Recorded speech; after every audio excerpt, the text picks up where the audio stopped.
How to create overlay in VN Video Editor.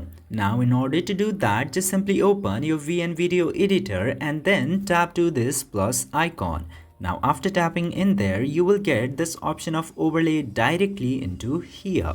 Tap to overlay and then you will get some samples for overlay. Just simply select the type of overlay which you would like to make. For example, I'm making this photo overlay for you, and as you can see here, this is how the overlay looks like.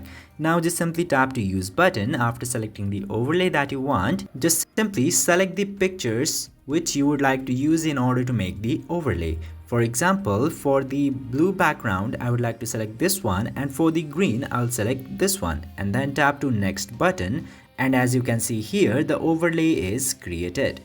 This is how you create an overlay in VN Video Editor. I hope this video was helpful to you. If yes, don't forget to hit that subscribe button.